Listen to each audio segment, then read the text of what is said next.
मैं आपको शक्ति का दूसरा सिद्धांत बताता हूं। मुझे नहीं मालूम कि यह सिद्धांत मुझे बताना चाहिए या नहीं, मुझे यह भी नहीं मालूम कि यह सही है या नहीं, लेकिन क्योंकि मैं इसको मानता हूं और मुझे मालूम है कि इसके बारे में कई लोग जिनके हायर मॉरल वैल्यूज हैं शायद न भी समझते हो या न भी वो रखते हो, लेकिन एक मेरा विचार है, चाहे तो इस पर विचार करें।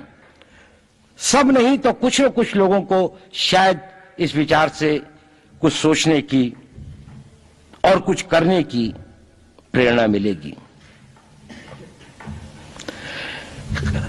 इतिहास दुनिया की सबसे बड़ी अदालत है, इससे बड़ी अदालत कोई नहीं है।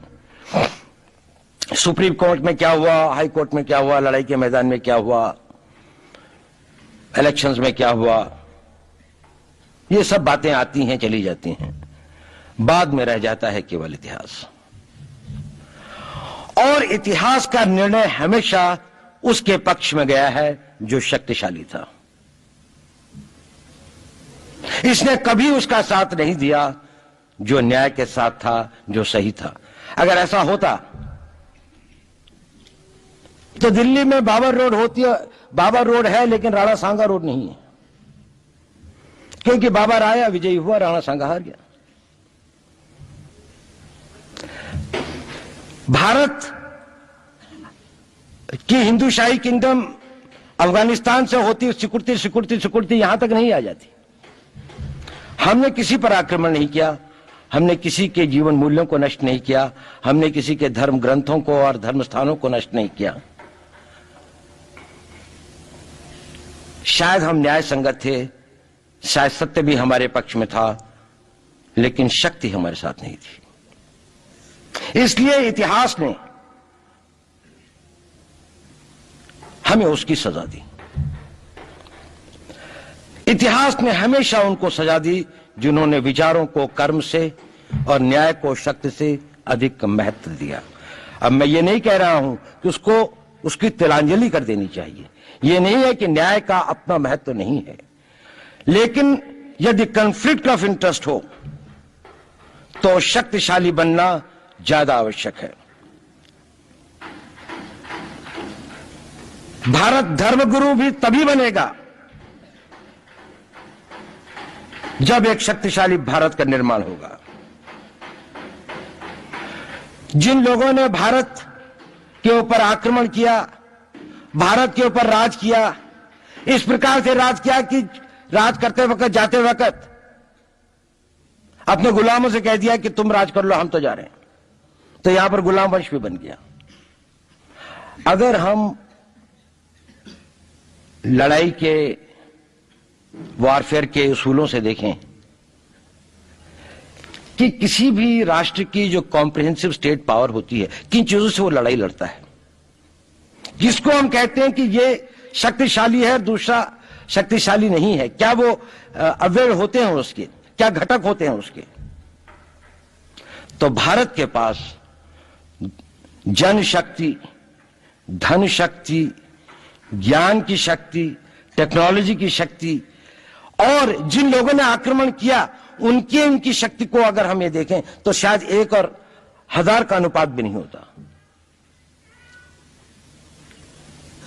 लेकिन उसके बाद भी हम वो नहीं कर पाए। और ये प्रश्न भी किसी ने पूछा, उस पर मैं आऊंगा बाद में। निवेदिता जी ने उसका बहुत अधिक उत्तर दिया, बहुत अच्छा उत्तर दिया था कि क्या कारण है, किसके कारण भी हम लोग इस लड़ाई में इतिहास ने हमारा साथ या हमारे पक्ष में न्याय नहीं दिया। क्या कारण है कि कश्मीर में हम लड़ रहे हैं, जिन्होंने हमारे ऊपर आक्रमण हो रहा है, हमारे ऊपर बाहर से लोग आकर वायलेशन हमारे बॉर्डर का करते हैं, इन्फिल्ट्रेटर्स हमारे यहां आते हैं, जबकि पूरा का पूरा कश्मीर भारत का भाग है, अभिन्न भाग है। कानून के अनुसार वहां के राजा ने यह हस्ताक्षर किए, हमें दिया।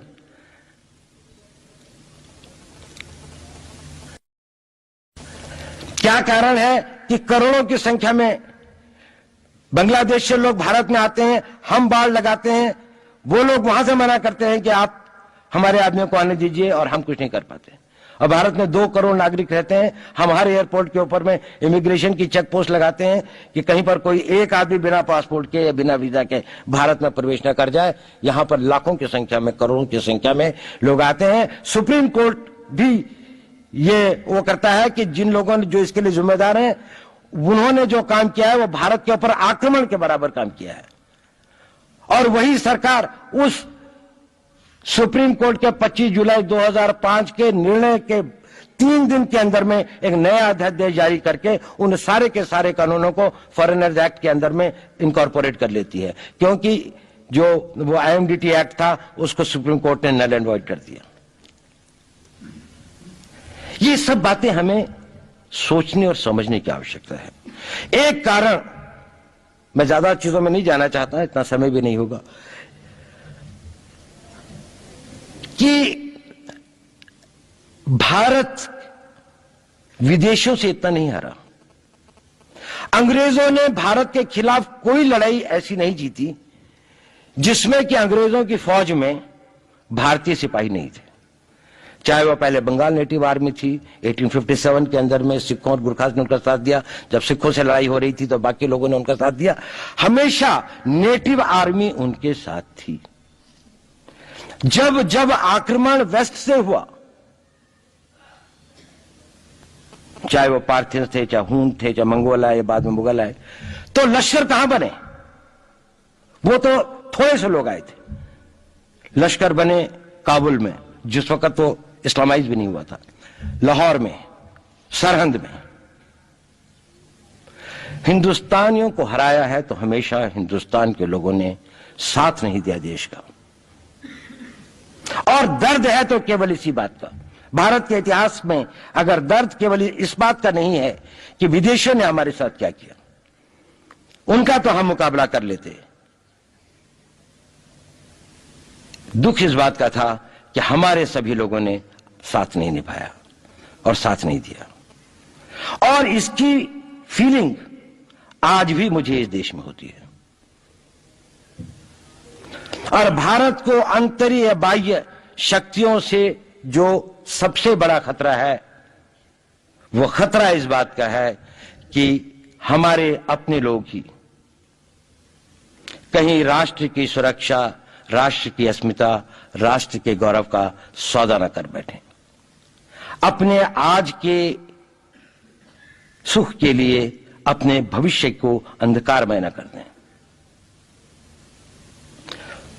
और इसके लिए जो जागरूकता चाहिए, इसके लिए जो ताकत पैदा करनी है, वो ताकत केवल समाज के अंदर भी पैदा की जा सकती है। उसको केवल आप लोग कर सकते हैं।